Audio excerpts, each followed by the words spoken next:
This is Think Tech Hawaii. Community matters here.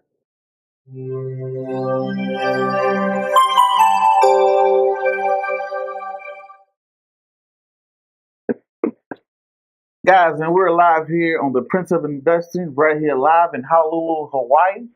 And we are on episode 15, and we still haven't gotten canceled. So it's always a good thing. But thank you guys for tuning in across the globe and across the world. Thank you guys for all the great responses and all the great stuff like that. But as always, I don't have a lot of time, and I definitely know you guys don't have a lot of time, so we're going to jump straight into it. Now, as you guys can see in the description box, the description title, and all that great stuff like that, we have a very, very special guest coming into, not coming into us, but that's live with us right now. And we're going to talk about what some people consider the most powerful tool in finance. We're going to be talking about credit, good credit, bad credit, repairing credit, building credit, all of the great stuff like that. So without further ado, let me introduce my very, very special guest, Miss Tarra Jackson. How you doing, Miss Jackson? I am awesome. How are you? I'm doing outstanding. If people out there who don't know who Miss Tarra Jackson is, can you tell people a little bit about yourself?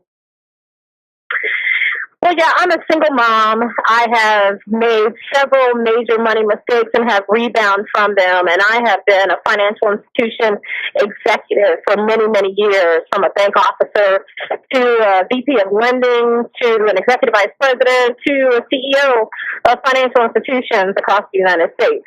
I even spent some time in Honolulu, Hawaii when I was a little kid because I'm a military brat. Shout out to Hickam Air Force Base. And yeah, I just love teaching people about the minutia of money, the magnetism of money, how to empower yourself with money, how to bring it to you, how to manage it.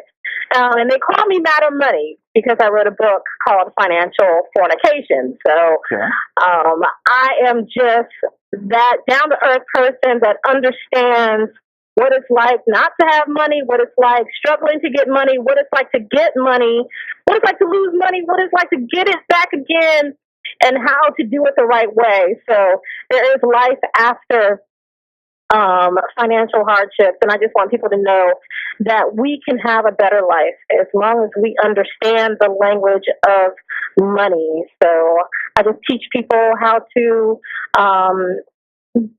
talk that language of money and get what they want and desire and need. Okay, that's great. That's a lot of stuff you just said there, but that is true. That's Miss Jackson. For you guys to know, she has appeared on. This is her first time on this particular platform, but she's been on my podcast, my YouTube, my social media, Instagram, all of the great stuff like that. And I found Miss Jackson a couple of years ago, and someone I look up to in the financial industry that puts out a lot of great knowledge, tools around the globe. Does a lot of awesome stuff on, social media and throughout, and even with her book that I have, but I forgot to bring it here with me in the studio today. But for the people that are tuning in today, if you comment, who are the first two people to comment with the word Tarra, Tarra, that's how you spell it, right? I got it right? You got it right. I I can spell something. First two people to comment with that, you're going to get a copy of her book mailed to you wherever you're at around the globe. So the first two people, when you comment, I'm going to send you an email or inbox or whatever the case may be, ask you for your address because I got to be able to send it somewhere. And those are the way we do it. That's the way we get so much knowledge off of the Prince of Investing and stuff like that, and to get Miss Tarra Jackson's message out. But like we said, we're going to speak about credit, right?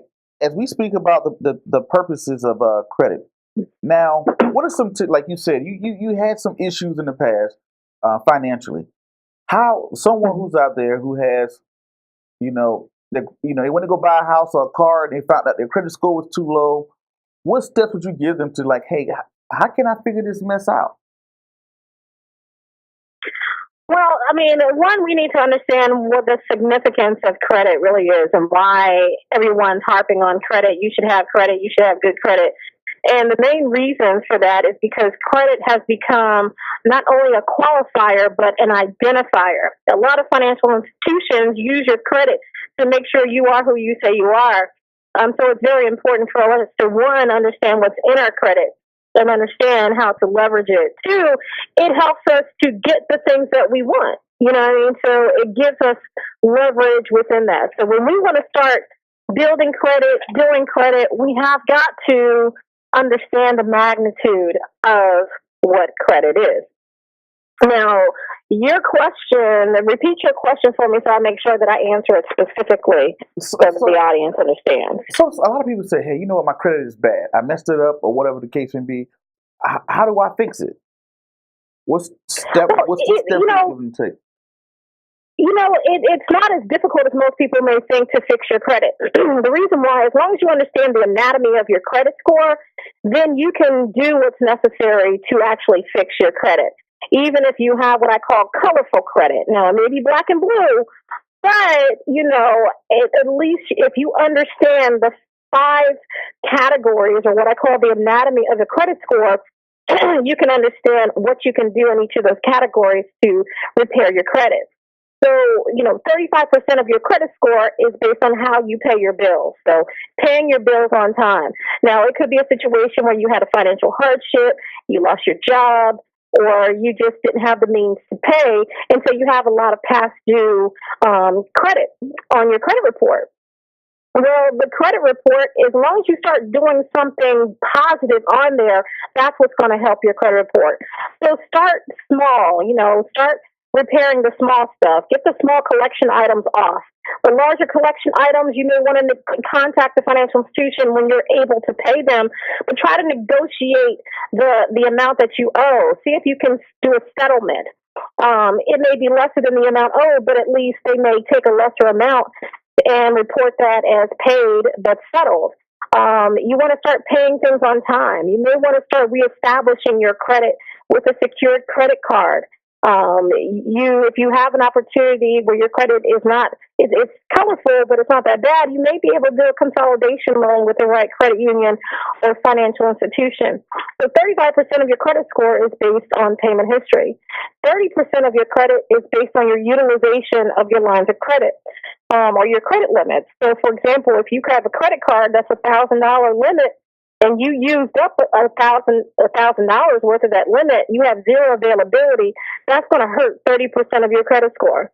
So the object of the game is try to pay down your credit cards as much as possible so you have more available than you have a balance. And the rule of thumb is about 30% balance to your credit limit. Now, some people say it's lower, some people say it's higher, but if you can keep it 50% or lower down to 30% or lower, you're going to help 30% of your credit score. So if you can start paying down those credit cards and not use them. So I tell people when you're going through this process of reestablishing credit, you want to do what's called financial abstinence. Okay. So I talk about that in my book, Financial Fornication. You want to stop using, if you're dealing with financial dis-ease, the first thing you need to do is to stop using the credit. So when you stop using that credit, it gives you an opportunity to start healing the process by paying down those credit cards. You with me so far? Got you. Now, you said a lot there, so I want to walk people through who may have gotten, like, wait, she said she dropped a lot of little knowledge right there, right? So you're saying, hey, if you have a credit card, you have a credit issue, the first thing you want to do is to say, hey, no, stop, put the credit card away. Some people say put it in the freezer, whatever the case may be. So you stop utilizing the credit.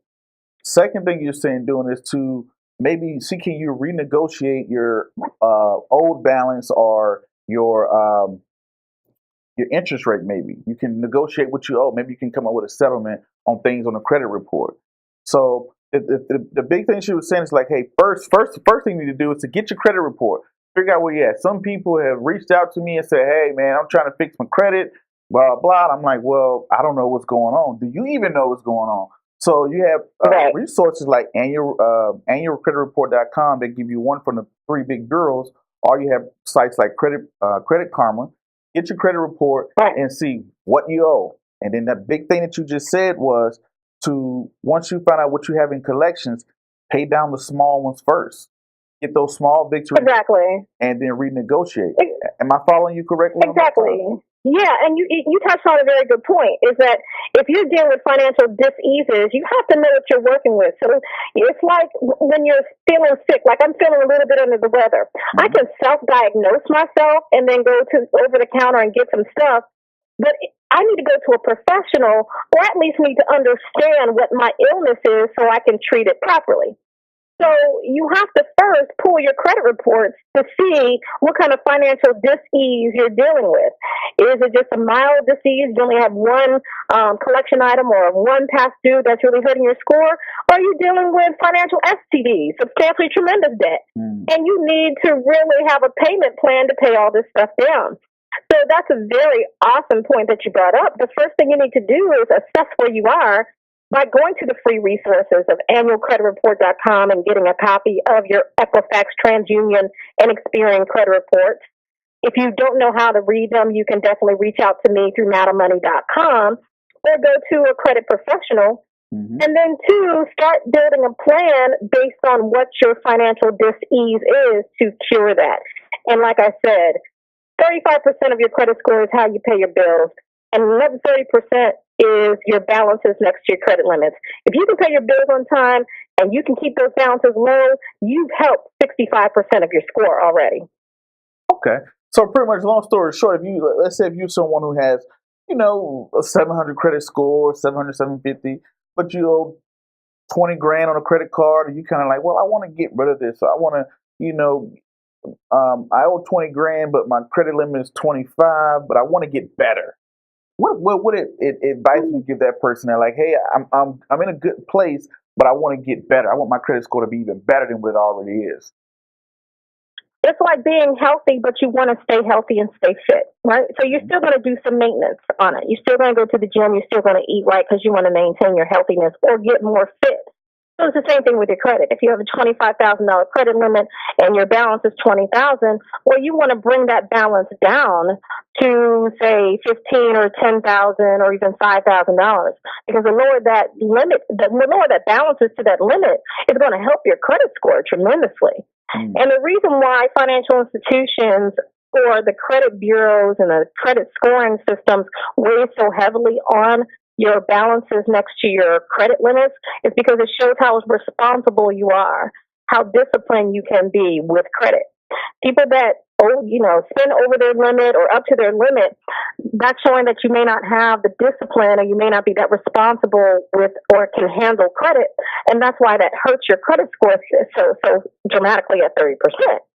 So if you can at least pay them down or keep your balances low, like even if you get a secured credit card and you keep that balance low or pay it off every month, that's going to help your credit score 30%. Now, something you just mentioned, you keep saying this word secure credit card, but people out there who don't know what a secure credit card is, what is a secure credit card? That's an excellent question. A secure credit card is when your credit card is secured by your funds or your money in a savings account, or if you're with a credit union, what's called a share account. That's just a savings account. So you put up the money, say $300, $500, and that's on hold. And then the credit card, you're then given that amount or less or more. And it's what's securing that credit card is the cash that you put on hold or that's in that savings account. And that's really good because for a financial institution, that minimizes the risk to them of losing the money. Should you decide not to pay, they have your money to pay it off. But it reports on your credit report as an unsecured credit limit. And so if you think about a secured loan or a secured line of credit, you think about a car. You get a car loan, and what's securing that loan is your vehicle. So in the event you choose not to pay or you're unable to pay the vehicle loan, they'll repossess the car and they'll sell it in order to recoup the money that you didn't pay. And hopefully they can recoup all of it. So that's relatively the same thing with a credit card. It gives you the benefits on your credit report of an unsecured line of credit, and you can use it as such. You can use it. It's a major credit card, so you can travel with it. You can use it for whatever, anywhere major credit cards are accepted. But what's securing it is your funds. And here's the thing. I think every young person that's starting with credit or every person that's trying to rebound with their credit should start with a secured credit card, because my whole philosophy is if you can't save for it, you really can't afford to borrow for it. So if some people say, I can't afford to put away $500 to secure a credit card, then you probably really don't need the credit card. Got it. Now, what we're going to do right here, we're going to have more with Miss Tarra Jackson. You guys stay tuned. We're going to take a quick break, and don't touch the dial. We'll be right back with more Miss Tarra Jackson and your credit and the most powerful tool in finance. This is Think Tech Hawaii, raising public awareness. Planning all week for the day of the big game. Watching at home just doesn't feel the same. Number one on the list is who's gonna drive. It's nice to know you're gonna get home alive. Plan for fun and responsibility. Choose the DD, captain of our team. It's the DD. For every game day, assign a designated driver. Living in this crazy world, so caught up in the confusion, nothing is making sense for me and you. Maybe we can find a way, there's got to be solutions, how to make a brighter day. What do? We've got to give a little love, have a little hope, make this world a little better. So try a little more than it before.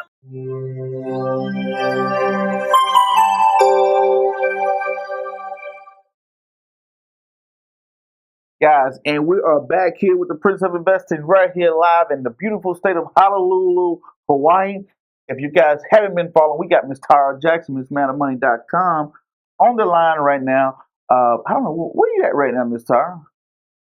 I am on the East Coast. I am far, far, far away from you. Far, far, Delaware. I'm just Delaware. Okay. way on the East Coast. On the other side of the world. But that's okay. But she's right here with us today. You guys who missed out on her, she was talking about, and I said it before the break, first two people that comment on the YouTube or the Facebook or whatever social media with the word Tarra, the first two people will get a copy of her book, Financial Fornication. So comment with the word Tarra. I'm going to send you an email address, not an email address, but I'm going to need your address, and once I get that, it'll be out to you. Now she had some crazy points in earlier where she spoke about secure credit cards for young adults. Now, when you speak about young adults, that parent that maybe they may have a little child, or they may have not a toddler, but as far as like in high school, maybe getting ready to go off to college, and they're thinking, well, how can I line my child up to set their credit up or put them in a good place? What advice would you give them? The first advice is that you can't really start building credit for a child until they reach the age of 18, because that's the legal age to sign a contract. Mm-hmm. And anything before the age of 18, it could be considered as identity theft. So you got to be careful with that unless you have them just on as an authorized user. They can't really sign a contract, so you can't make them a joint owner or anything like that.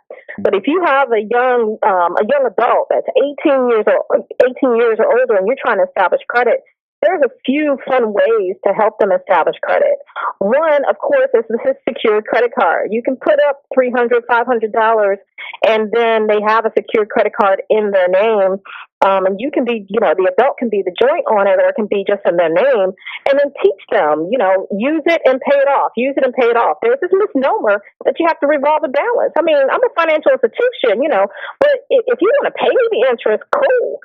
But I always tell people it doesn't matter what the interest rate is if you pay it off every month. It's 0%. Like my credit card I have, regardless of what they say the interest rate is, it's 0% for me because I pay it off every month.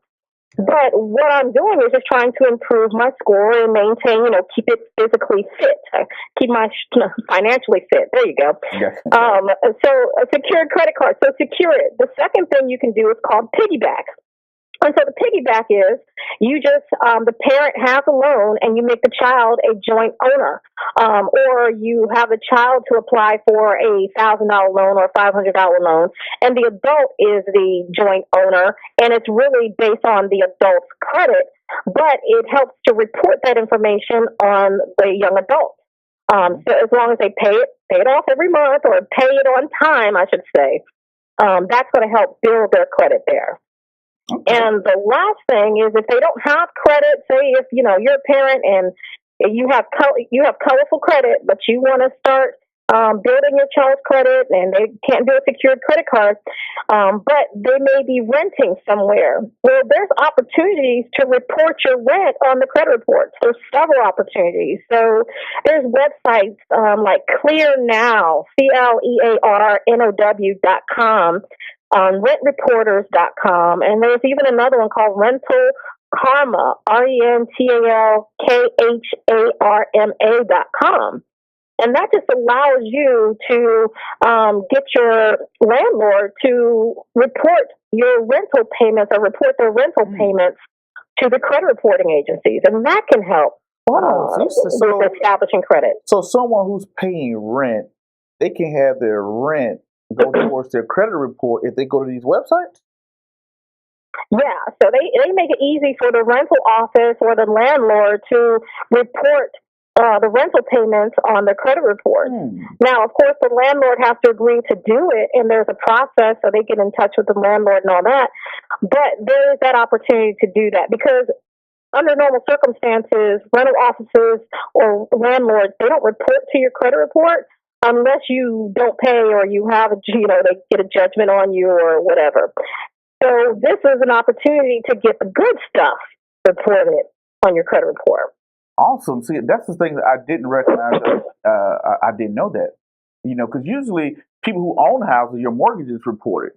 But usually your rent is kind of like never, usually it's full of credit cards, maybe a car loan or things like that.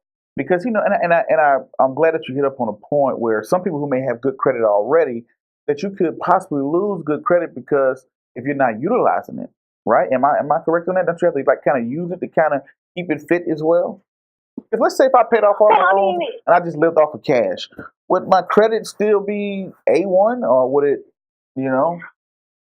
It depends. It depends on if there is no activity. Say if there's no activity for several years, more than 7 years, you probably would go back to the drawing board if there's no credit reporting. But if you have a credit card that's out there and they don't close it because it's what's called dormant or unutilized, if they keep that open, you'll still have a credit report, a credit score reporting, as long as the financial institutions are reporting something on there. So just think about it this way. Your credit report is your grade book. It's your financial grade book. And each of your financial or your credit items are the different classes or the different assignments that you do. So you may have a Bank of America assignment with a loan, and you may have a Wells Fargo assignment with a credit card. And depending on how you perform, they're going to report that grade to the credit reporting agencies in that grade book. Now, your score is based on the information in your credit report. So that's like your financial grade. Okay? So that score is then tallied based on everything that's in your credit report or that grade book, and so it could change. So you may do good 1 month, but then you may have a bad month. You didn't turn in an assignment, so you got a 0. It dinged your GPA from a 4.0 down to a 3.0. So that's essentially how the credit reporting is done or executed. As long as you understand the game, you can kind of play around with it. So if you know you have no credit, the best thing to do is probably to get a credit card and keep that balance 0, or, utilize it every now and then and pay it off. Use it and pay it off. And don't get caught up with someone that says you have to keep a balance on a credit card. You do not. As a financial institution, I would prefer you to, because I want to earn the interest. I want you to pay interest to me, because that's the number one way we make money is through loan and credit interest income. But as a consumer advocate, why pay me the interest when you can keep that money for yourself and just pay for the balance? So every credit card is a zero balance if you pay it off every month. And that's how you can win that financial game. Got it. Wow. So now, Miss, she said a lot of good things about there. For the person out there who wants to build credit, she said, hey, if you want to build credit and you are in a good position, some people pay off a lot of things with cash. You got to keep in mind that even if you pay off something with cash after 7 years, you could potentially be back at the drawing board. But keeping a credit card open, right? And she said, hey, you don't have to keep a balance, but as long as you keep it open, that goes onto your credit history because it's part of credit utilization as well. Now, Ms. Tarra Jackson, before we close out of here, is there anything that you want to say or leave with the listeners and that how they may get this to the podcast, YouTube, Facebook, or they're live right now? Is there anything you want to say to them? As far as with credit, just understand that everybody now is looking at your credit, from financial institutions to insurance companies to utility companies to cell phone companies to employers. Everybody's looking at your credit report either to qualify you for something or to identify you with something. So it's very important that you know what people are looking at. Nobody should know more about your credit than you do. That's like somebody knowing more about what's going on in your house than you do. That should never happen. And there's free resources, whether it's with Credit Karma, whether it's with annualcreditreport.com. You can definitely find that information out. If you need help with that, you can go to my website, madammoney.com, MADAMMONEY, and then I would love to be a resource for you. Also, credit is meant to be leverage, not a life preserver or a life saver. So if you find yourself trying to apply for credit just to pay bills, you're using it the wrong way. It's just like a revolver.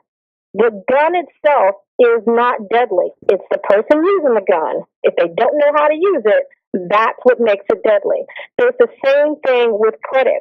That's why a lot of people are dealing with financial STDs, substantially tremendous debt, because they did not understand how to leverage and use credit. But the great thing is you may have made some mistakes. Like I've made some major money mistakes, but there's always a way to resurrect, to rebound, and to always get that 700 score. There's always a way to get that 700 score regardless of where you are. Okay. Now, people who want to get in contact with you, who want to follow you, how can they do that? They can go to my website, madammoney.com. They can also get my book, Financial Fornication, on Amazon.com. I wrote that book because I was financially promiscuous with my credit, and I had all these financial one-night stands, and them babies hurt, and I ended up with financial STDs, substantially tremendous debt, and I needed some cures. So I wrote the book to really tell my story and to share how I got out of it and how I got a really good financial relationship with my financial institutions and credit. So make sure you check it out on Amazon.com or my website. But to get in contact with me or for some more free resources, go to MADAMMONEY.com. All right. So on top of that, if you guys want to get a free copy, you comment Tarra, and the first two people will get a copy sent out to them wherever across the globe. But as always, guys, it's that time again for me to close out the show. And this is the Prince of Investing here in Honolulu, Hawaii. My name is Prince Dykes. And to the next podcast, YouTube, cartoon, book, or whatever you see me do crazy around the globe. Peace, be safe. I'm out. Thank you.